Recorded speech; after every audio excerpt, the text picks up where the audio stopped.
this down to something that we could talk about. So the question is, how do we do it? And the we is all of us, right? When we're going to create a sonic soundscape, including music, for our game, how do we do it? And I break it down into three main components. You've got a creative vision, then you've got the actual production of the assets, and then you've got implementation. And since it is only a presentation if there's a Venn diagram, I made a Venn diagram, and this is how it works. You've got your creative vision, your implementation, and your composition slash production, and in the middle, in the sweet spot, is collaboration. Now, this methodology has been designed with the idea that it's a big team. Because when I was working at PlayStation, I mean, we had actually at one point we were up to 22 people only focused on music. And there were many, many more people than that only focused on sound effects, and many, many more people focused only on dialogue. And then we would all come together, um, during the final mix of a game. But that gives you some sense of scale, right? Because we had just these huge teams, and that my team was only working on music at that time gives you a sense that it's really big. But even if you're just a single audio person, you are still responsible for all of this same stuff. So, no matter the scale, you still have to, even if it's the same person doing all of these things, you have to identify your creative vision. You have to see to the composition and production of the assets, and you also have to implement them. And part of that is also testing. So first part of the Venn diagram, if you look on the bottom of the screen, it says, creative vision. You've got the little version of the Venn diagram. So we can see that in the pink-ish peachy color, that's creative vision. So we're going to talk about creative vision for maybe the next, 10 slides or so. So in the creative vision part of scoring a video game, the aesthetic goals of the creative director are defined and documented. Okay, we're going to talk a lot about who this creative director type person is. It might be you, right? But probably I'm imagining with the projects that you're working on now, if you're on a small team, you might have, a sort of, a director of the vision, the overall vision of the game, and then you might have an engineering lead, and maybe you've got some artists, right, for a really small team. And so wherever you fit into that, maybe you're, a sound person, or maybe you do some coding, maybe you're a musician, or you want to hire a musician, right? You still have to define those aesthetic goals, right? And so there's part of the process is getting that out of the brain of the person who's responsible for it. If that person is you, you need to document it so you can actually disseminate it out to everybody. And then a style guide is created, and I'll show you what that means. I mean, those of you who have done any real visual art type stuff are probably familiar with this concept of a creative board, where you just take clippings from from the internet or magazines or newspapers or whatever, and you put them up on a board to sort of create a feeling like this is our look and feel. This is the vibe that we're going for. Well, you have to do something very similar when you're creating a soundscape for a game. And then in this for larger games, then as soon as you actually have a style guide, even if it's not complete, if it's pretty solid, then your search for a composer begins, right? Because if you're a big AAA game, you're going to go find you have a budget for a composer, so you go out and you find the best composer that you can afford for the budget that you have. Okay, so this is an example of Matt, what can a I ask you a style quick guide looks question? like. Yes, of course. Go ahead. Out of curiosity, because when you're talking about like planning, I do a lot of that, or I try to do a lot of that kind of thing with design and stuff. Um, would you say that is there a particular resource that would be like very good? I've tried Milanote. I don't know how I feel about that particular software, but just for putting stuff on, I mean, like a virtual board essentially and connecting in regards to more like game mood and game narrative and sound and all that sort of thing. Is there a particular resource that you would recommend? That's a really good question. The answer is yes, all of them. Basically, nothing is off limits. But to answer directly the question I think you're asking, I just the way it almost always ends up is a presentation that looks something like what I'm showing you now, like a PDF, and a folder with MP3s, and then a notes file that goes along with those MP3s that defines what about each piece of music or sound they like, right? And that's because when you're creating a style guide, so there's this creative brief, right, which also frequently, not always, but frequently includes, a bucket of MP3s, and that might be one MP3, but that's a little risky. It should, in my experience, you should at least have 3 to 5 MP3s of music or soundscapes or things that you like, and then don't just give those to a composer. You need to actually have some verbiage in there that says, oh, piece number one, we really dig this sound, but it's a little too delicate or soft or blue or red or whatever. So it's important to communicate that kind of stuff to your composers and sound designers.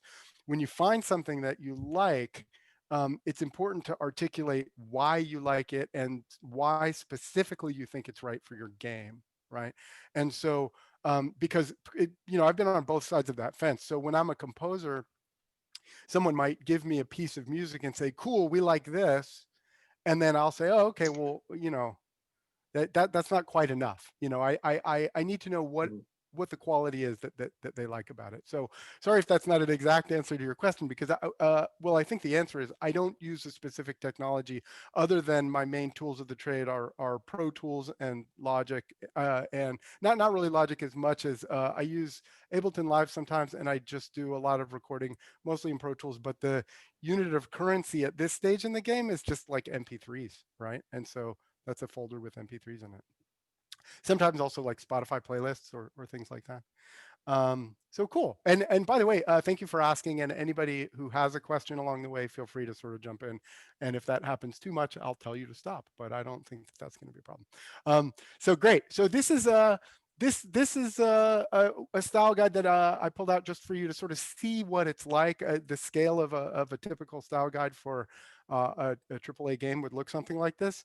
And so it's a story, right? It accomplishes a couple things. First off, it tells the composer the story in a nutshell, because a lot of times when you're working, especially on the bigger the game, the longer it takes to make it. And there were some games that I was working on for 4 years, right, or even more. And so usually, it might even, the team might have been working on the game for a year before I even get brought in, right? And so again, this is super big scale production. But so you can just proportionalize that to maybe your production cycle is 6 months or a year or 3 months or whatever it is. So at some point along the line, um, they say, hey, let's get the music folks on board. And then I and other people like me, producers, composers, whoever, will meet with the audio director, and usually there's like a story lead, or someone in that role who's in charge of the script and the overall, the storytelling. And so we'll meet usually in a group, 2, 3, 4 people, and the key stakeholders for the musical score, usually a sound designer as well, and sit down and talk about just the aesthetic of the game. And then we go off, and they will usually provide us with a guide like this, or at least a script and some concept art, right? I've gotten that before too. And maybe they've got some MP3s, maybe they don't. Maybe they know a lot about music, maybe they know nothing about music. And it's kind of a skill that it takes a while to you get better at sort of communicating with people at their level of sort of musical expertise. One of the things that I have had happen a number of times is, a little bit of knowledge is a dangerous thing. And so, an audio director will say, no, it needs to be more pizzicato. But what they mean is it needs to be faster. But pizzicato doesn't mean faster to musicians, right? It has a very specific meaning about how you play the string, right? So anyway, you do learn how to be a detective and try to get at what they really mean. So are you still seeing my Dreckie screen? I don't see the little. You are, where it says Dreckie? Yeah, because I don't see the little outline around it. Oh, well, as long as you're still seeing it. Okay, so in Dreckie, so this actually, it's a fictitious game. Remember I told you I teach at the conservatory, and so every year we do a fictitious game. So I cannibalized a previous game I had worked on, and I made a new style guide with a different story and different, I replaced everything. But basically, this is very much what um, creative brief would look like for a composer demoing for a Sony game. So this is the story, right? 2046 and it descended into chaos. It looks not unlike today's world. Sorry, I'm going to stay away from that kind of stuff. But I think that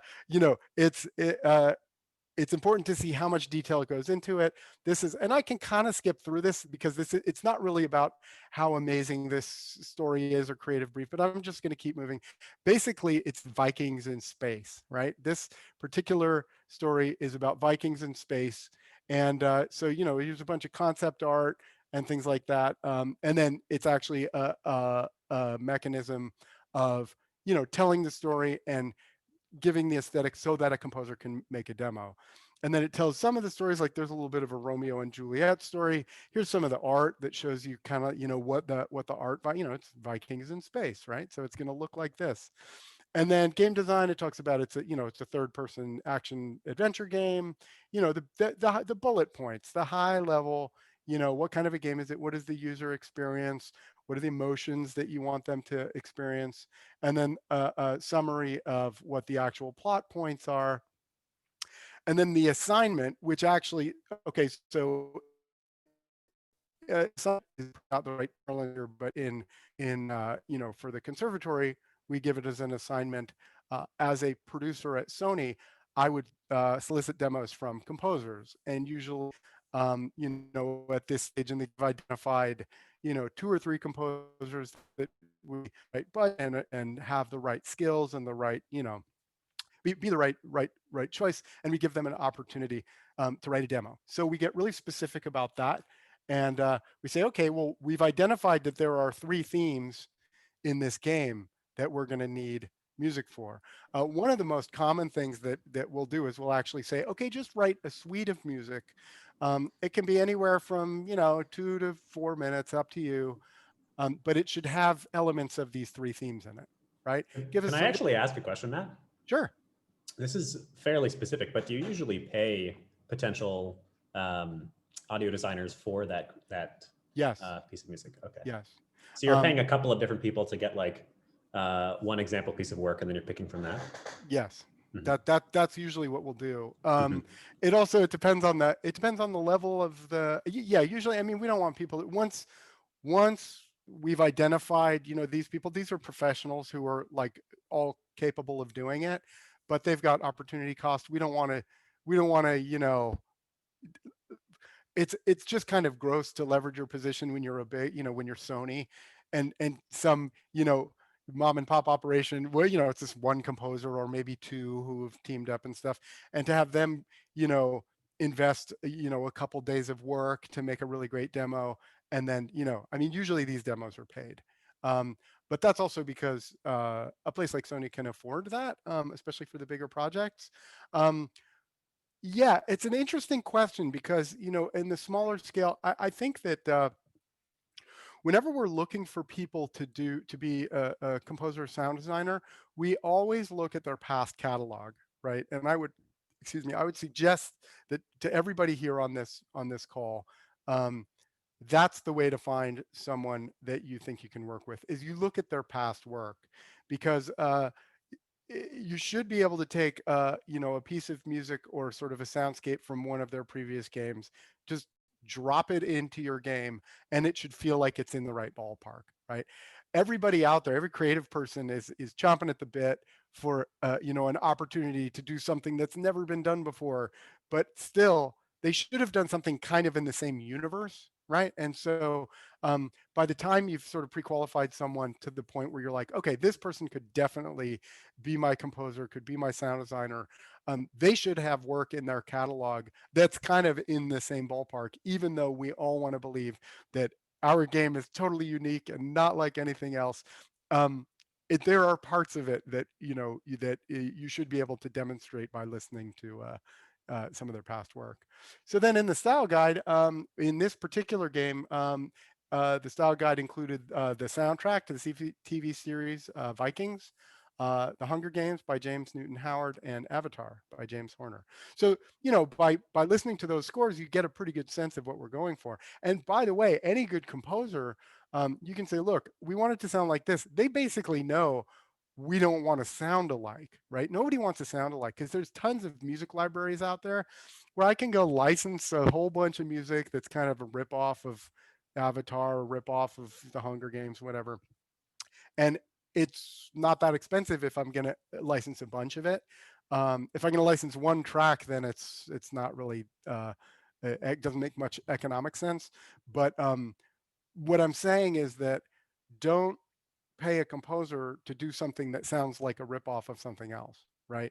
Don't pay a composer to write something that essentially sounds like library music, because you're wasting your money and you're also wasting their creative juice, right? Like everybody in this, we're all creative people, right? So everybody wants to, everybody wants to do something unique and memorable. Okay, so that is the end of the creative vision. So assuming now that you've finished your creative vision part and you are you found a composer, or you are the composer, or you're working closely with the composer, we move to the blue section of our Venn diagram, and it's composition. So how do you actually do this? And what is the composition part about? So much to the point I was just explaining, it's about having a signature sound, right? Even if the game that we're doing is in a well-established genre and it's sort of like predictable what a composer sound designer should do, we're always striving for a signature sound. And what that really means is go out there and get some texture, get some live recordings that you make yourself. Don't just there. I'm not sure how familiar everybody here is with the music production process, but the common composer's rig has a bunch of sampled instruments, like you've got strings and brass and woodwinds and percussion and all that stuff. And that stuff is fine. Sample libraries are great, but um, any composer can just call up strings and make something that sounds pretty good. And then the brass, and it's brave and it's great. And then they got the timpani and all that kind of stuff. And it's functional, but boring. And there's nothing unique about it, right? So I would encourage you, in your working with composers, to make sure that your composer is using original recordings. And there's all kinds of stuff that you can do with original recordings, like make them into sample-based instruments, so that I mean, if you want like a big smack sound, right? Don't go to your percussion kit and find a snare drum and hit the snare drum. Go outside and find a dry stick and record it breaking, and then pitch it down, and then it's got some real texture, and it's yours, and it's not something that anyone else in the world has. So we're always going for a signature sound. And what that means is that a lot of times up front, the task is actually just kind of creating some sounds uh, without a real specific goal in mind, other than to kind of develop a palette, like a sound palette. So it's a top-down process, right? The composer writes music in broad strokes, not for specific moments. A easy trap to fall into for beginning developers is to say, okay, cool, we got our composer, now write our main theme, right? And that's just so much pressure, and it's also in the wrong order, because what happens is usually, the third point there is, the main theme's often written along the way, sometimes by mistake, right? Usually the first few cues that I will write if I'm the composer, or that I will request of a composer, I'll say, okay, let's just say for this game, Drekkie, well, we know it's Vikings in space, okay? So let's write some Viking combat music that has some modern tech elements, so it sounds like it's in space. Let's write some suspenseful explore music that would be appropriate for that same, right? And so I'm not saying write the theme for our main character, write the love interest, right? Like those are kind of big deal themes to write, that tend to just kind of come out in the process. Once you've kind of established the sound, and it takes a composer a while to kind of figure out how to approach a score. And so you need to allow that process to happen, and it can take a little bit of time. And then as the game develops, custom cues are created. So like in the examples I just gave, sometimes if your composer or sound designer is on board early enough, they'll be there for when the game actually starts developing, and can sometimes even inform, oh, hey, there was this really cool piece of music that was super suspenseful and it sounded like cold. And so we added like an ice level, right? cool, ice level, great, that's fantastic. And that's the best case scenario, is when it really truly is a collaboration, and you can sort of inspire each other, and that then you know you want to drop the music in the game as they're testing and developing it, and then have that actually inspire some stuff, because that's really the best way to go. So that there's a music review process, meaning that it's important to keep in your production pipeline. We've got the composer writing music. Well, that music then gets submitted, usually just as an MP3, and then that is reviewed by the key stakeholders, which may just be you if you're the audio person, or it might be you and the director, and the audio lead, or the main audio programmer, whoever it is. And you, by the way, have to establish that up front, who the key stakeholders are. You have to say, these are the people who, the buck stops here, and they're going to make decisions about what is going to be approved and what isn't. Because let's face it, everybody loves music and everybody wants to be a producer, right? So you get everybody weighing in, and then, one guy jumps in and says, no, man, it should be more metal, and it's like, well, you like metal, but this is a game about kittens. It's not really appropriate.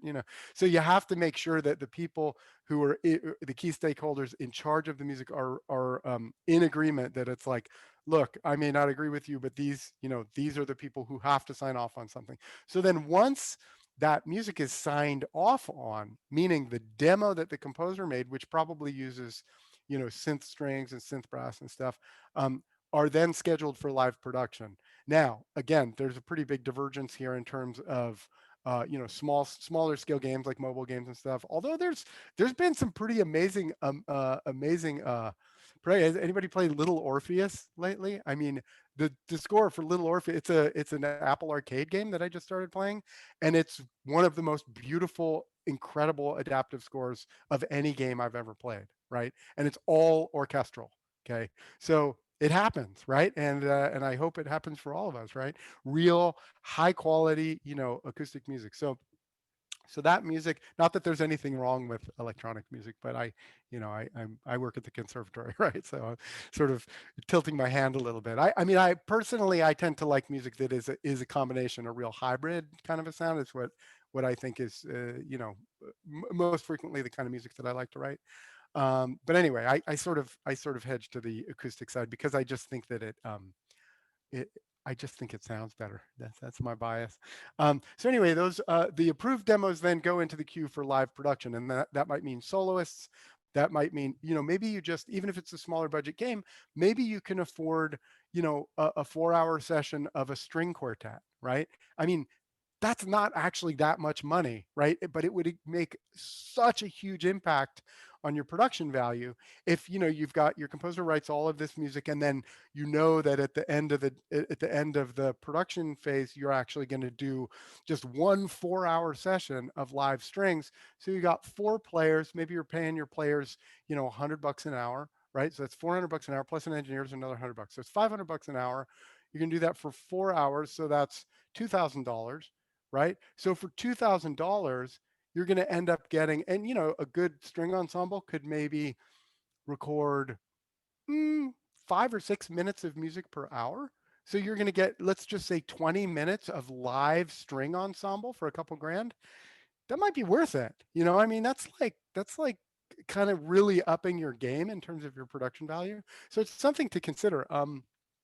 I also, well, sort of shameless self-promotion here. I work at the conservatory with a lot of people at all different levels, and there's a ton of excellent musicians who are dying to play on stuff like this, and you could probably get them for maybe less than $100 an hour. So if you're interested in any of that stuff, just reach out to me, and I can help you sort of put you in contact with some people who might be interested in doing that kind of stuff.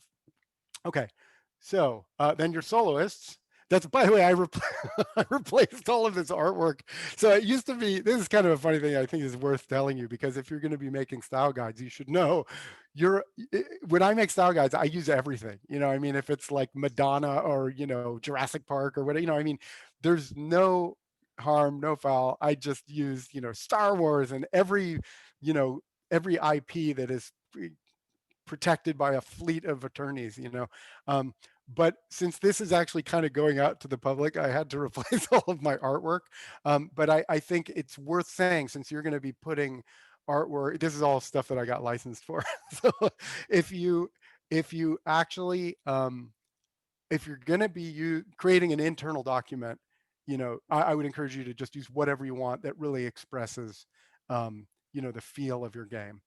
Don't worry about legal problems. And also, you're distributing MP3s and stuff like that. And sometimes people get nervous about, oh, it's like, am I going to get in trouble for taking copyrighted material and doing it?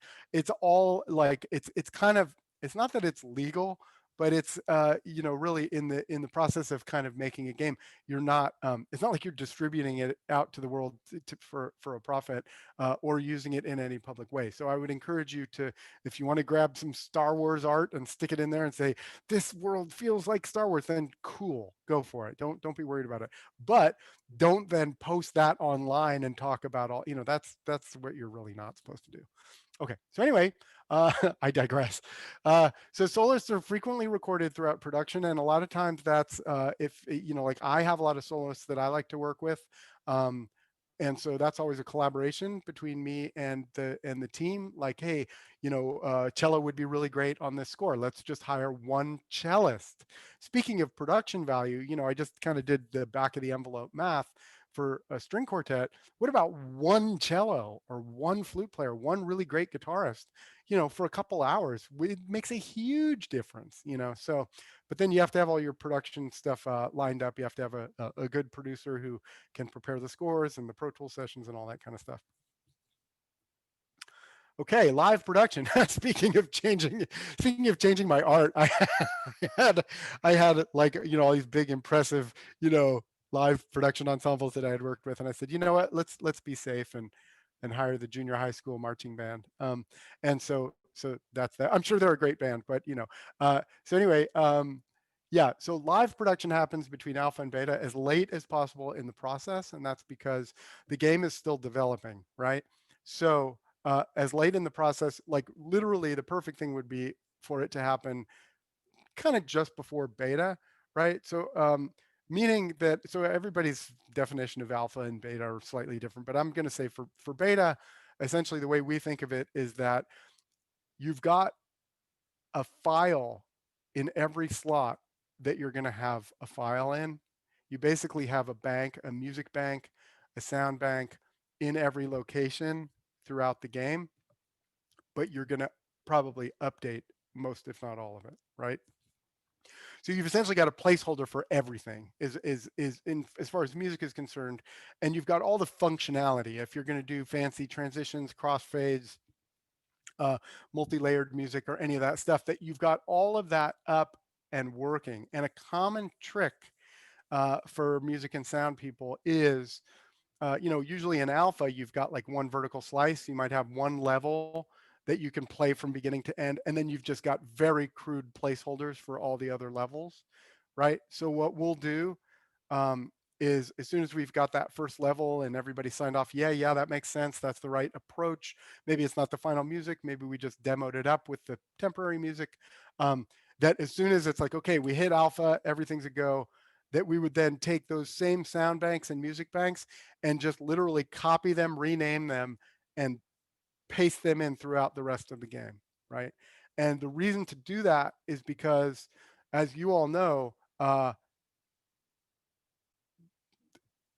it's very your file size becomes a big problem later on, right? When they're trying to shrink down the size of the game, and not just file size in terms of actual disk space, but in terms of streaming your streaming budget, right?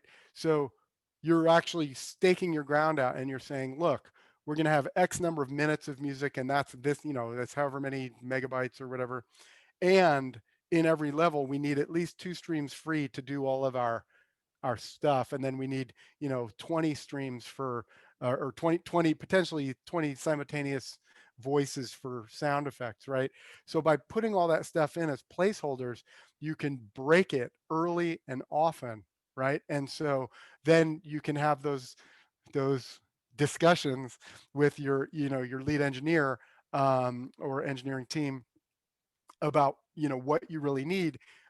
But what I've seen happen, it doesn't happen as much anymore, but what I've seen happen as all this stuff was developing, back maybe 10 years ago or so, was that uh, the music team would work on all their music, and then much closer to like after beta even, trying to slam all this music in, and then everything breaks, and then music looks like it didn't have it together, right? So you want to get placeholders in there as soon as possible. So the reason that it has to happen between alpha and beta as late as possible is because after alpha, you should have a clear sense of what the overall game is going to be like the scope of the overall game, so you can have your composer writing all the music for the game. But then once you get to beta, you basically you don't want to do any more changing, and immediately as soon as you hit beta, they're going to start trying to clamp down and say no more stuff, and then all you're doing is you're overwriting demo files with live produced files. So that's what that's all about. Mixing. So this is a picture I had. This is actually a snapshot of my Pro Tools session. so I have the right to use it. And it was, yes, this is what an actual mix looks like when you're, working on a big game. So it's a lot of audio going on. So the music is mixed and stems are printed in preparation for the implementation phase. So if you'll frequently hear music and sound people talking about stems.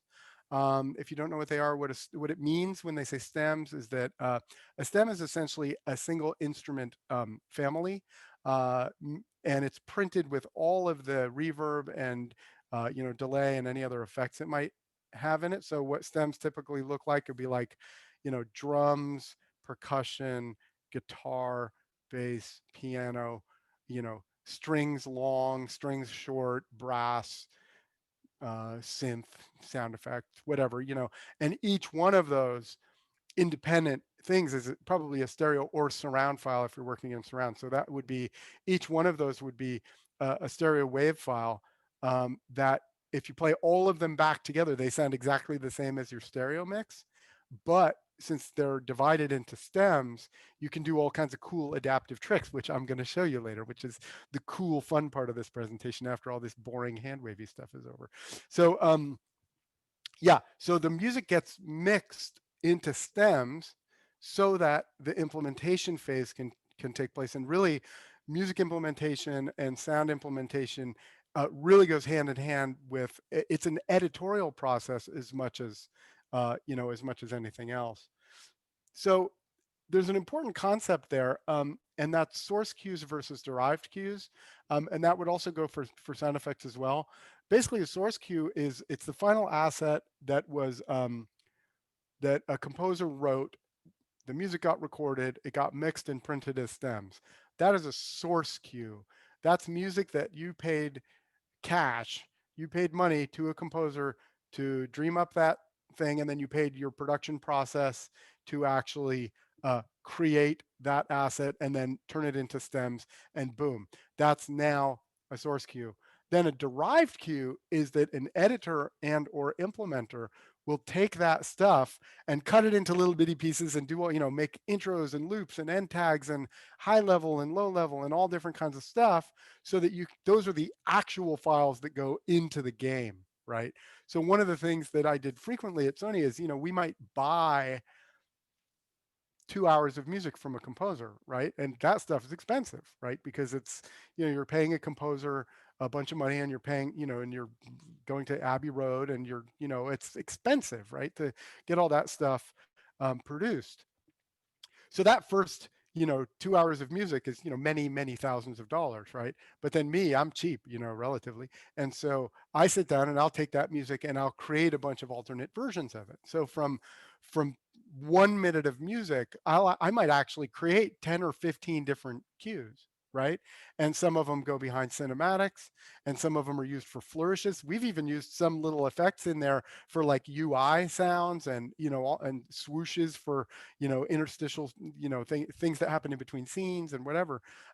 So yeah, so you can leverage that music. It's essentially like a music catalog that then you can exploit, and you really should, because that stuff is expensive, and editor slash implementation time is relatively inexpensive compared to producing a minute of music.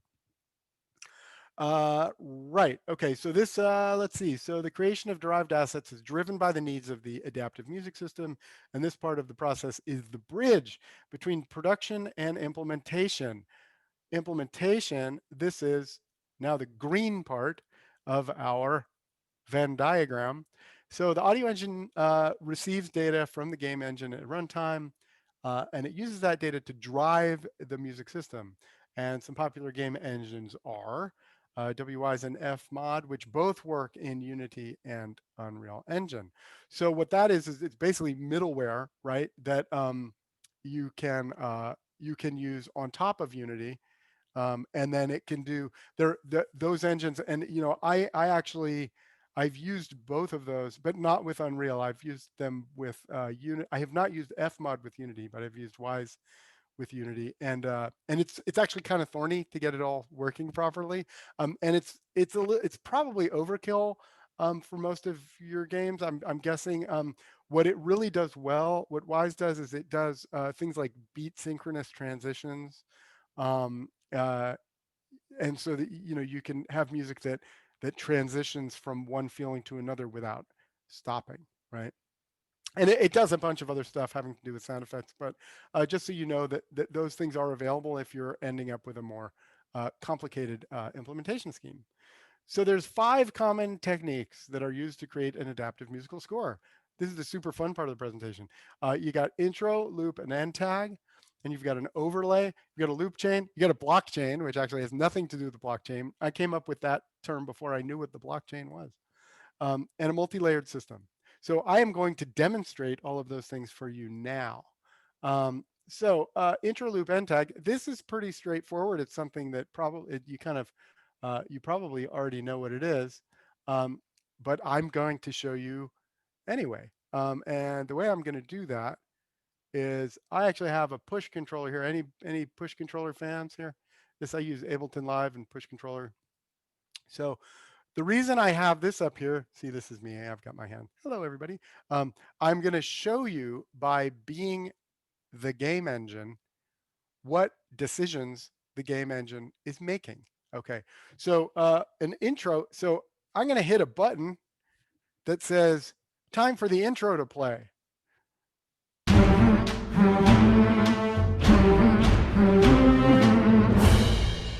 So that's my big dramatic intro. And in this particular example, the scenario here is a football game. Okay, so it sounds very football-y, right? And what we just heard was this intro right here, right? Now notice that there's transition 1. It also, because of that tapering off, and that's really the sort of reverb tail, right? That's the end of the piece, which was specifically designed by a brilliant editor. Well, it's me, a brilliant editor, not a brilliant editor, to sound like it could be an end tag, right? Because sometimes you want something to be able to end or to transition into the next piece. So this was written specifically with the idea that it could do both, right? So what's going to happen is it's going to play that intro, and then it's going to start a loop. And then you see these little domino looking pieces. For those of you who read music, those are repeat marks, right? So what's going to happen is it's going to play the intro, and then it's going to play the loop, and that loop can repeat indefinitely, right? Until an event happens, right? So that's why I have the little handy dandy push controller, so I can mock it up here. Can I get rid of this so you can, here, go away? How do you get rid of that? Oh, it's all right. I think it disappears eventually. Anywho, what happens is that the thing that I'd like for you to notice is that when I hit the button to go to transition 2, which is the end tag, I don't know when that's going to happen, right? The game, don't know when that's going to happen, but I want the music engine to wait until the next downbeat so that it sounds musical. So here, I'll give it a shot. So here it starts. And then we go in. So now it's in the main loop.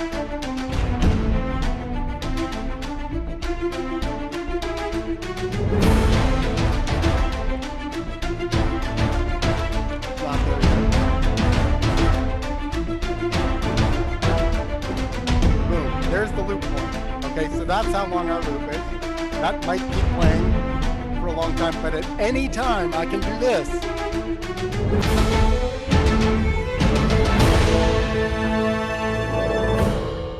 And then it sounds like a complete piece of music, right? So that's the concept, intro, loop, end tag, very, very commonly used technique.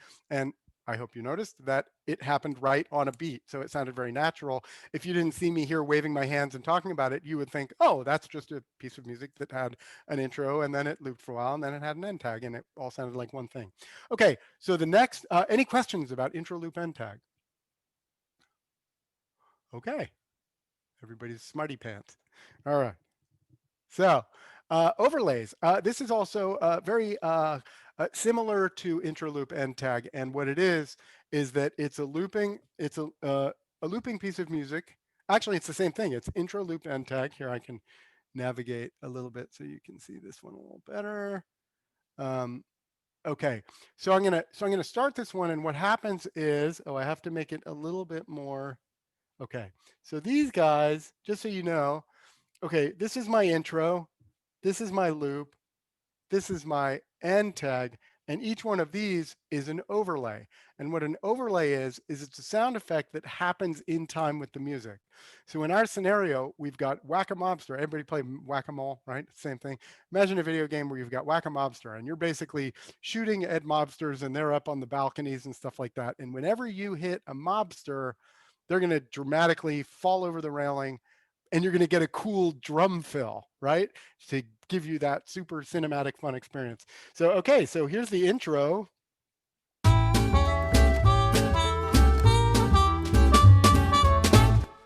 So if I do nothing, it's just an intro. But what I'll do is I'll, being the game engine, say, I'm going to play the intro and then I'm going to enter the loop. Like I've entered the room. Here's the intro. Then I enter the room. And then I hit a guy. And I hit another guy. And I hit another guy now. Hit another guy. Another guy. And then once you're done, go like this. And it sounds like one piece of music, right? Okay, so that's intro, loop, end tag. Any questions about that? Oh, and that's overlays. Got it. It's a combination of intro, loop, end tag with overlays. That is so awesome. Oh, thank you. So glad you like it. Cool. All right. So now continuing, so past that, we're going to go to this next one. Doot, doot, doot. Okay. So what is this? What this is loop chain. Okay. So in the scenario here, this is a Western shootout, okay? And what it is you're Clint Eastwood or someone who looks remarkably like Clint Eastwood, and you're walking into a Western, old dusty Western town, and you know there's danger, right? Right from the beginning, there's danger, but you don't see anyone yet. Then you see some bad guys, up on rooftops and stuff, and then they start crowding in on you. And then you get in a fight, and then of course you're Clint Eastwood, so you prevail. And at the end, there's a big, exciting, dramatic cut scene that's actually a rendered full cut scene. So the way this works, per this little chart here, is that a loop is created that can keep looping forever.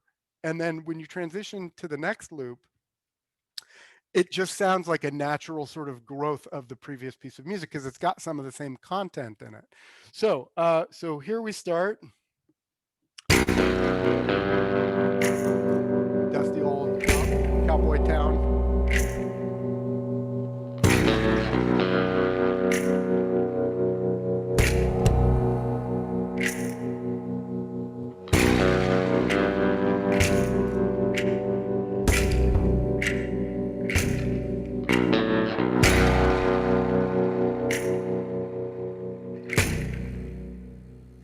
Here's the loop right here.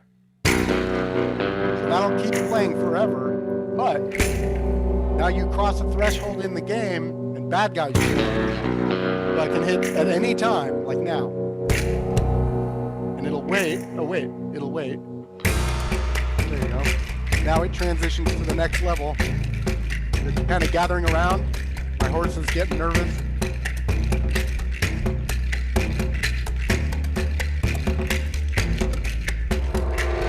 There's the loop. So that'll keep playing until the first bad guy pops out, and then here we go.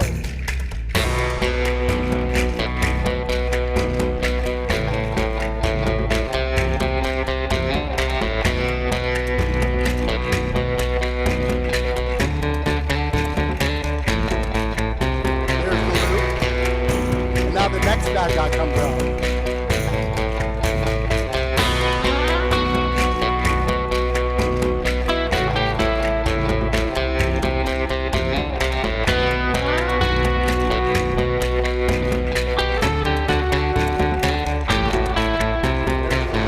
So now at this point, I can add it.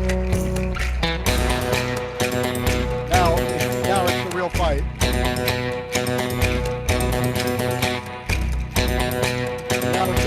Cinematic ending.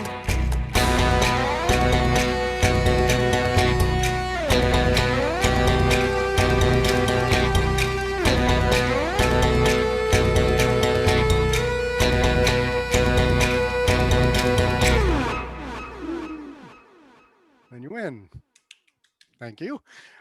So anyway, that's a really effective one, especially in more kind of open world scenarios. Like this is a game design 101 type thing, but a lot of times you've got in a scenario like this, there's only one way through.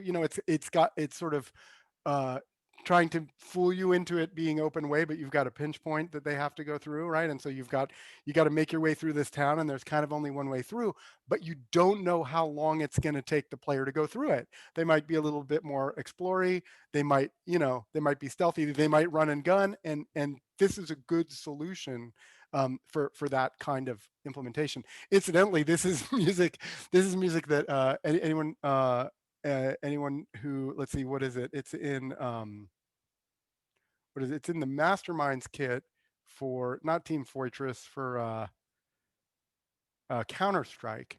Any of you who play Counter-Strike, this music was recently. I put this music with me and 8 other composers wrote a music kit called the Masterminds Music Kit. So if you play Counter-Strike, this music is in the game. So it's very exciting. Anyway, okay, so that was our Western shootout. And then the next one, this is called a blockchain. This is a little bit more sophisticated. We used this on some of the Infamous games. We used a system very much like this. And what it is it's basic. I've also, sometimes people call these Lego blocks, and that's because they kind of snap together like Lego blocks. But again, remember at the beginning, I was talking about how a good editor can make a Lego block that sounds like a segment of music, but it also can just end, right? So I'll give you an example of what that sounds like. I got to line up all my blocks here. Oh, that's block A and block B. I see. So here's a block.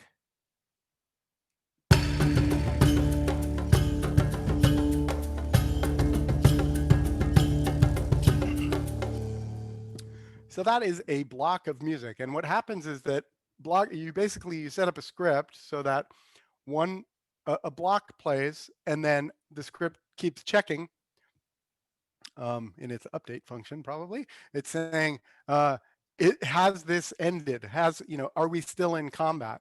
And so if it returns false, we're not going to end, or however you set up true, we are still in combat. It will then randomly select the next chunk. Okay, so that's one chunk, but now I could hit another one and it'll wait for the next beat.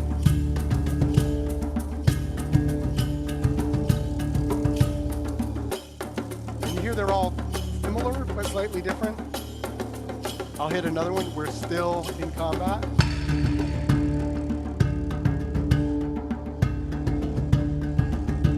Still in combat.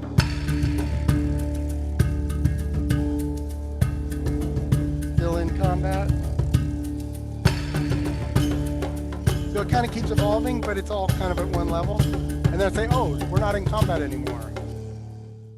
And then it has kind of a natural ending, right? It doesn't, you could also program it to go to a specific custom ending, but for the purposes of this demo, it's just, it's just blockchain essentially means Lego blocks that link together, and any one of them can serve as an end tag. So there's another version of that we developed that was super cool, and that's basically, it's a blockchain that has more than one bucket, right? So the composer delivers a bucket of these Lego blocks, okay? And they're all composed this way where they've got a nice fade out at the end. But if you start right on the last downbeat where the last downbeat would, with the next clip, it'll all sound like one seamless piece of music. So what we did was we realized, wait a minute, we can have more than one bucket, right? So in this scenario, you're in the desert chase, right? And so if you're in the desert chase, it will keep playing the music. But if you can see an enemy, right, this and this, right, are both true, we're going to actually draw from bucket 2. And in this case, to illustrate this point, I made bucket 2 have a slide guitar because it's a desert chase, right? So that sounds like this.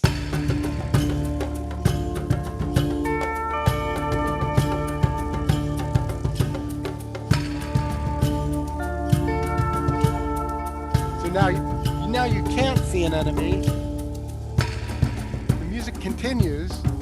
There's no enemies around.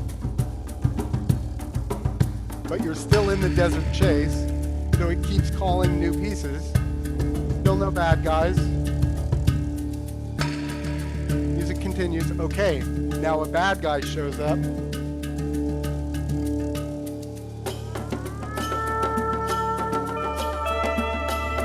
Then you hear the slide guitar again. Bad guy's still there. It's getting serious.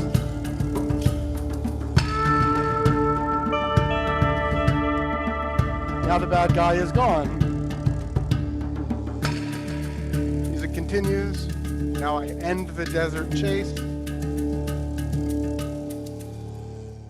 And the music ends naturally. So that's the blockchain.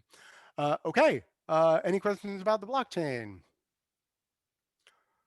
Okay, here we go to my favorite one, a multi-layered system, okay?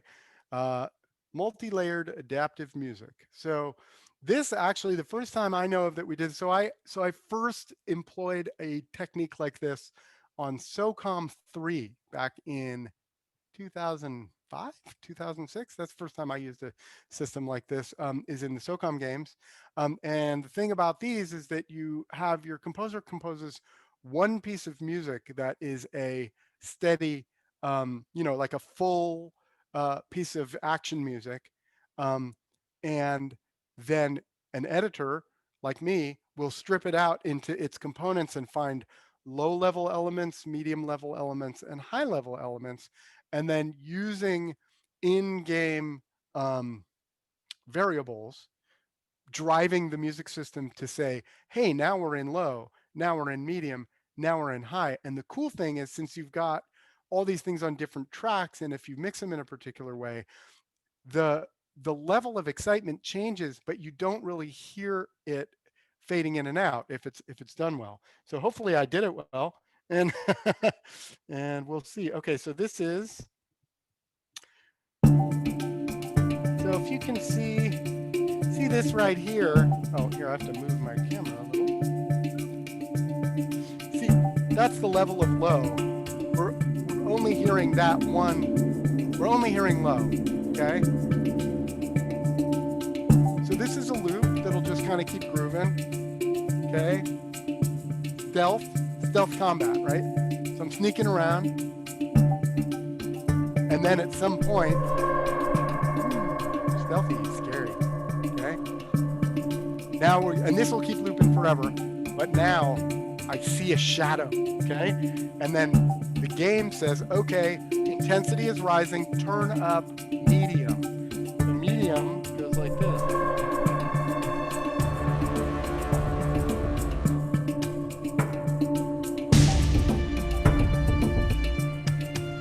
sounds like the same piece of music, but now there's a string line in there. There's another bass part. Now the enemies become aware of me.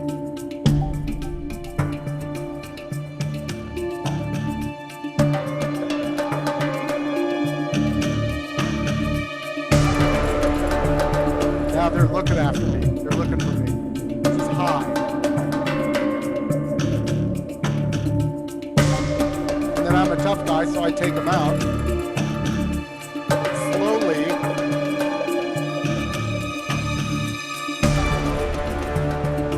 So now I can fade the high level. So now the high level's gone, but you don't hear an abrupt transition. And now the medium level, I can fade.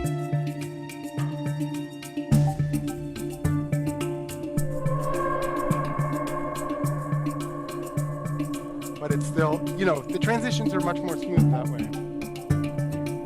And then I leave the warehouse unscathed, right? And everything goes away, right? So it sounds like one piece of music. Yeah. Okay, so let's see. So that's the multi-layered music system. And now, do you have any questions about that? Oh, and I have to say, Matt Levine music, a meaningful melody in every heart. That's what I'm going for. So that's kind of my thing. So that is that part of the presentation. And I have some other stuff that I can show you, but I wanted to just pause there for a moment. Here, let me stop my share for a moment so I can see all of your smiling faces. Okay, so before we transition to some other stuff, I just wanted to ask questions, comments, insults. I had a quick question. I am Sure. dying to know, what do you recommend for getting more sound designers and just getting music into mobile games? I always think with mobile games that most users are just not going to play it with sound at all. Do you have any recommendations for getting users to turn on their sound and really take in the music? That's a really good point. Yeah, mobile. I've always had sort of mixed feelings about mobile games for that reason, and that's because it's true. Many people do turn off their sound, and I think that the people who turn off your sound, I I I don't care about those people, right? I mean, those are the people who are not interested in playing a game that that I put all of this effort into the sound.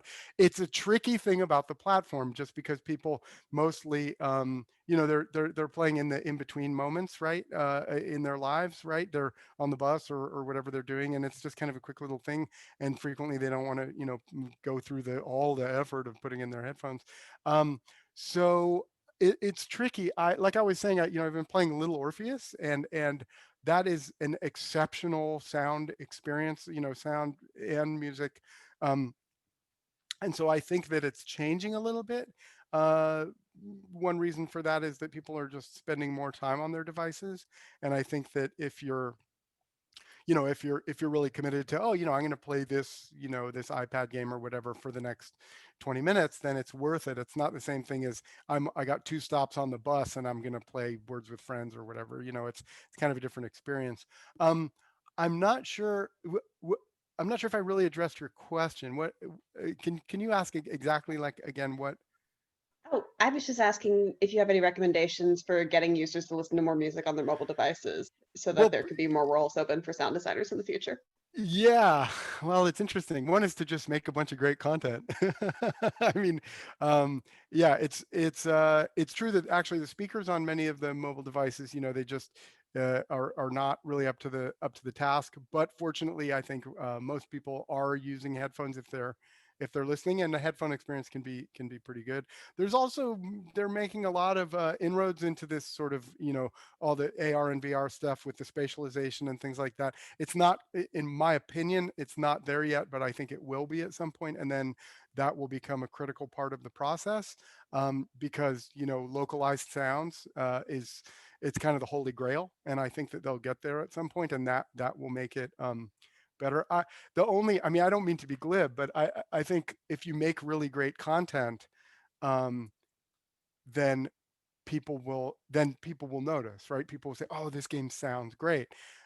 We're not really there yet, but we're artists, so we make art, and some people love it, and other people are busy, on social media. So, it's I would just say make great content. And if you're looking for people to do that kind of stuff, there's most of the, like at the, I hate to keep, talking about the conservatory, but there's a lot of, younger composers who are at the beginning of their careers, who are super talented, technically savvy, who are dying to like make content for games, right? And I tell every one of them, you know what, your first game is not going to be God of War. Your first game is going to be some small indie mobile game. So, so I think there's a lot of opportunities on both sides of the fence there. Any other questions, or shall I move on? Adrian? I've got a question. Yeah. Yeah, So this might be a little more technical. sure. I messed around with Fmod a little bit, Yeah. and it seems like it's perfect and clearly designed for the type of interactive dynamic music, like the technique you just listed. Yes. But are there stuff that's like considerably more procedural and like you can actually code a little more directly with? Yeah. I mean, you can do Basically, both. I was hoping I would like, I don't know if this exists. Basically, like a DAW, like a mini DAW that ships with your game that you're manipulating through code. That's what I want to exist. Yeah, well, but right. No. the the closest I've seen, well, there's check out Fabric. There's a plugin called Fabric that you can kind of do that. It's not a DAW, but it's basically pretty advanced audio manager type stuff that actually has a whole bunch of other tools that include things like tracking, download. It tracks a lot of other things for you. It's kind of like a debugger as well, and it does a bunch of stuff. But it was originally conceived as an audio layer. So Fabric is probably worth checking out because it's not quite as intense as something like Fmod or Wise, but both Fmod and Wise those are the two front runners. And I would say if you're going to choose one of them, I would choose Wise because I think it's a superior tool. That's just my opinion. And it can do a lot of that stuff. The only tricky thing is when you're stacking middleware on top of Unity, there's the version, this version of this is, you get into a real version control kind of situation when one of them updates their version, and and then you've got to freeze all of your development on this version of this and this version of that. And then if you find something's broken in one or the other and they're not talking to each other, that can be a challenge. It turns out that the built-in Unity engine audio stuff is really quite limited, as I'm sure you've probably all discovered. I mean, you want to have it boop when you click on a button, that's a piece of cake, right? But all this stuff that I just showed you, it'd be pretty challenging to do most of it without actually doing some significant coding, right? Yeah, so I've done a good chunk of that coding in the past, so. yeah. Well, cool. Well then, I mean, it's the holy grail for a long time was beat synchronous transitions, and that's like what I showed you when you hit the button, you make the call at some point in the piece, and then the engine is smart enough to wait until the next bar line so that it sounds musical, right? That's musicians are like, we've been doing that for years and years and years. How come you guys can't catch on? And it takes a fair amount of coding. Did you actually write code that would do that would actually do beat synchronous transitions? Yeah. Yeah. I mean, thankfully, I had a single tempo throughout the entire thing of just like 60 BPS. So right. That made it easy. Well, that's one way to do it. Okay, so and who? But like, if I hadn't done that, I don't think it would have been insanely difficult to just keep track of where the beat is. Sure. Yeah. But yeah. Well, that's interesting. The marginal difficulty of doing the more general thing would have been acceptable. Yeah, it's it's interesting. There's there's a very hot sort of debate in the world of like scoring video games. That is one solution that has been used very effectively. Like the first Red Dead Redemption, all of that music was in one key and one tempo. Yep. And I think Cyberpunk does the same thing. Yeah, and it was so I would say with Cyberpunk, yeah, it's all in A minor, right? Yep. And I would say these days, at least in the big games, that in the people who are sort of in the know in terms of, video game scoring and stuff like that, uh, they would call that lazy. They would say that that's, that is a solution and it worked fine. I mean, Red Dead won all these awards, right?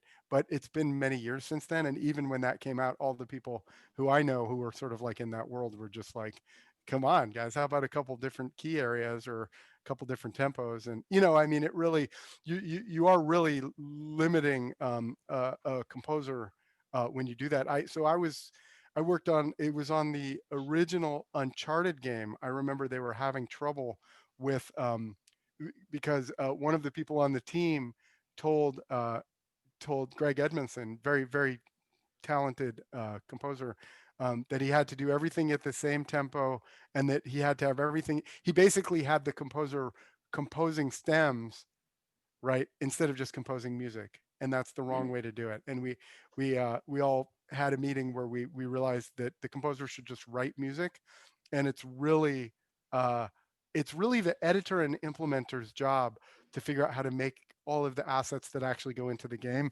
See, a lot of the composers that I've worked with in the past, are not gamers, right?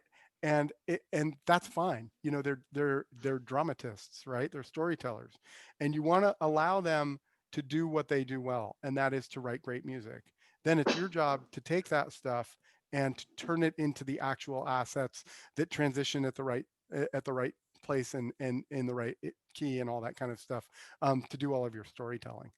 Um, so yeah, so that's what I think. I think it is a solution. I think in this day and age, it's probably could come across to the people in the know as being a bit lazy and leaving some creative juice on the table, right? Because really, composer doesn't want to write everything in the same key and the same tempo, right?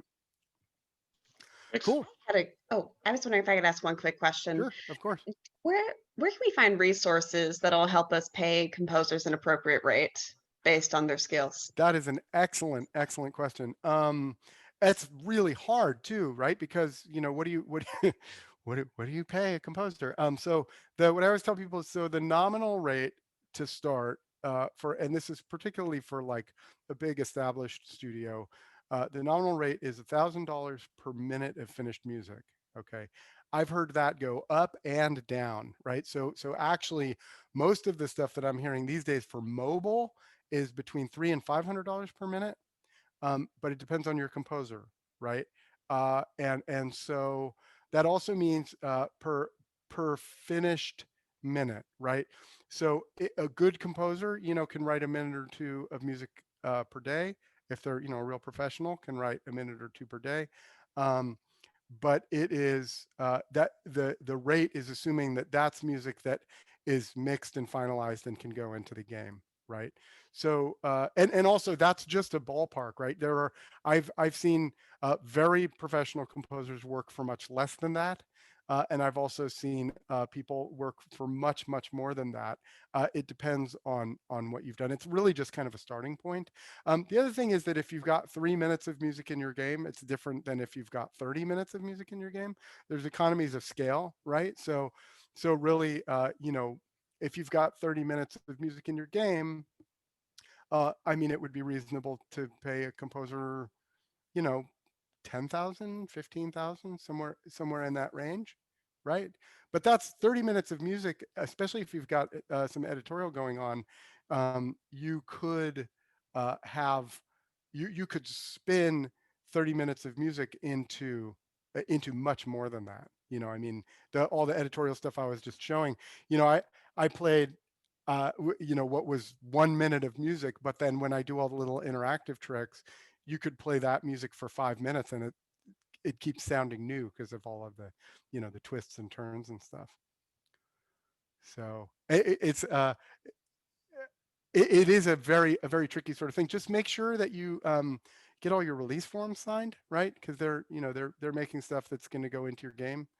right? So make sure that you've got a legal contract, and even if you just go to Nolo Press, there's there's stuff at Nolo Press to to make sure that you have the rights to use the music, because if you don't have those clearances, then it can become a real headache. Make sense? Cool. So I don't know. So how many folks, just so I can get a sense of where we're at here, how many people have used or written like an audio manager? Is anybody in this? Yeah. Okay, so some of you haven't. So I found everybody familiar with Brackeys? We're so sad because Brackeys is going the way of the dodo bird. Brackeys is awesome. Brackeys, there's all the website has all of these lessons, and actually, where is it? There's a Brackeys audio here. Am I can actually just chat it to you somewhere here. Let me look in my chat. Give me just a moment.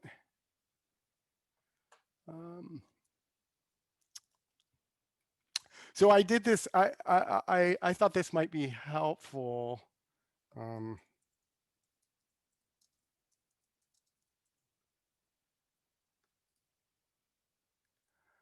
Okay, Brackeys.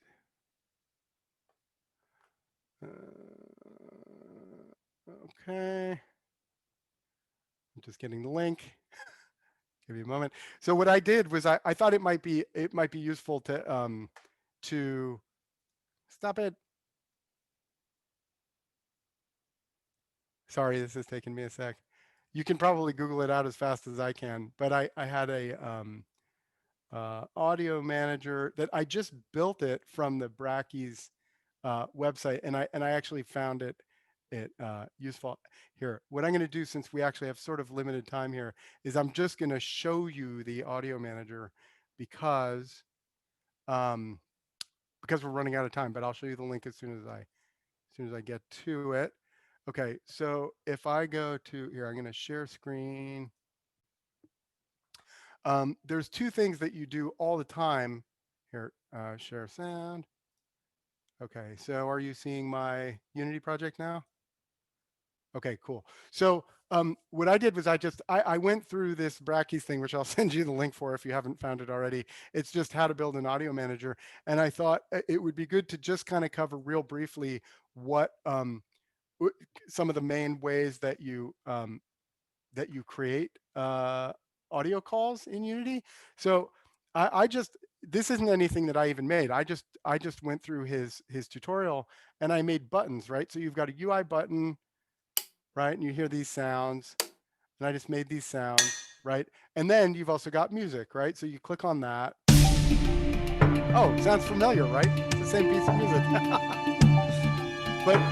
But what he shows you how to do in this is to create an actual audio manager so that you can actually create something like this and expose in the inspector whichever of these attributes you want to do. So you want to affect. So the reason that's cool is because Unity has this sort of funky concept of an audio listener, right? And a lot of times the problem is we end up attaching we end up attaching all different kinds of our audio events to like individual objects within our game, and we don't have a centralized place to deal with like mix levels or output or any of the reverb settings or any of the other stuff that we might be using. So so this particular script that he wrote, which actually I could show you just because it's kind of cool here, audio manager, boop, is fairly straightforward. And I just went through this and I thought it would be cool to cover the two main things. Now, all of you, if you've done this before, you know that each of these buttons, you can have an on click, right? So you actually wire up the what it's going to play here in the on click. The only difference is that the other main way of getting a sound to play is in an actual scripted event like play or death. And that's why I put this one in. So it looks like a button, but this one is actually calling. Oh, and now I can't find it. Oh, that's great. Perfect. So yeah, that didn't go as planned. To summarize here, I connected these using just the standard UI buttons, and then the audio manager, right? And then this one, the death stinger, is actually in this script called the sound event. So once you've created a sound event in your game, like player death or whatever, then you can call it from audio manager using find object of type, which of course you don't want to do that too frequently. But all I'm saying is that I went through the process of doing this audio manager to kind of refresh my memory. It had been a minute since I had done this kind of, audio manager level coding. And so I'm going to send you the link to that, that Brackeys tutorial, because I found it really helpful. And now I just have these scripts around. He also wrote a custom class, and this is where you can expose all of those things that I was showing you in the inspector, right? This is how you actually expose all of those variables, is by creating a custom class that looks something like this, right? So I think the main takeaway from this part is that there are multiple ways of calling audio, and that the UI type sounds and things, you tend to use a button. But then other things that can happen at any time in your game, you need to find whatever the event is, whether it's a collision or player death or whatever, and that those can happen from anywhere. And I would suggest that all of those should happen inside your audio manager, so that you can set the most commonly used parameters here in a list that looks like this by just dragging them over from your project window. Does that make sense? Yeah. Cool. Another thing that you should all just be aware of, if you haven't used the mixer, you can assign the you can assign different volume levels through your mixer, and I guess what I'm trying to say is that you can try to centralize all of that stuff by the use of an audio manager or the use of your mixer, because once you have more than 3, 4, 5 sounds, you don't want to go hunting through your whole project to find them. You want all that stuff to be sort of centralized. So I think that's all I had for that. Okay. Anybody else? Questions, comments, insults? I have a question. It's about the composer. When you're given a piece of music, Yeah. and you divide it into the stems that it corresponds to, like drums, piano, does the composer give you a file kind of like Ableton where it's already in tracks, or how do you go about splitting things up? That's a really good question. Normally a composer will work in whatever DAW. If you haven't heard DAW, it's a digital audio workstation, and that would be Pro Tools or Ableton or Logic or whatever they use. The standard convention is for them to, well, Pro Tools is really the unit of currency. I mean, most people use Pro Tools, but a lot of times if they don't use Pro Tools, or even if they do, what we want them to do is deliver stems and a 2 mix, and usually stems includes MIDI. So what that means is that they'll write all their music, right? Then they'll export a MIDI file, because that has tempo and meter information, okay? And then they export all of their stems, right? So every stem, like I said at the beginning, all together sounds like their stereo mix. So you're in your stems folder, you'll have a MIDI file, say 10 different stems that are strings, piano, drums, bass, whatever. And then you'll have one stereo file that is the full 2 mix, the full stereo mix. Then the cool thing about that is that I can drag that into any Pro Tools file, then it becomes agnostic. as far as which DAW you're in. And so so that's essentially the delivery format, right? Because anyone can give me that set of files I just described, and I can pop it into Pro Tools, and everything will line up, and then I can do whatever I want with it. Does that answer your question? Yeah, mostly. The only part I'm left wondering about is they give you kind of MIDI data, right? But that doesn't have kind of the sample information. Do they give That's you that as well? That's correct. They can generally. I don't request that because it's messy. People go crazy like customizing their own sample sets in their libraries and stuff, and I'm not really interested in that. Like in the production pipeline. I mean, of course, I'm interested in that. I do it all the time. But as far as that later stage of production, it's most important to the critical part of the next production phase is to get the already mixed and edited music into a platform where I can make the widgets that I need to make the interactive system work. And that doesn't include going all the way back to the composer's instruments, right? The composer spends all of their time making cool custom instruments, and then they compose their music and they print out a stem, and then I've got it on Carbonite, right? I've got it all burnt into a stem, and I can do whatever I want with it from there. At that stage, once a piece of music is approved, remember in the music production process, at some point, a piece of music is certified as approved. All the stakeholders said that's the music. Well, then Carbonite, baby, like freeze it, print the stems, and then that's the stuff that we're going to make all of our final assets with. Okay, now I get it. Thank you. Yeah, yeah. Yeah, good question. Are we, Willem, are we going to 5 or 5:30? We're going to 5. Oh, well, that would be now. That would be now. So yeah, are there last questions or anything for Matt here? Did anybody find the Brackeys tutorial? I feel bad that I didn't have that link handy. I actually learned like all kinds of stuff by going to that guy. Let me see. Man. I'm still searching.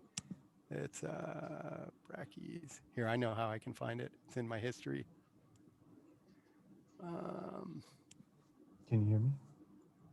Yes. Yes. Oh, dang it! I thought I was testing the mic.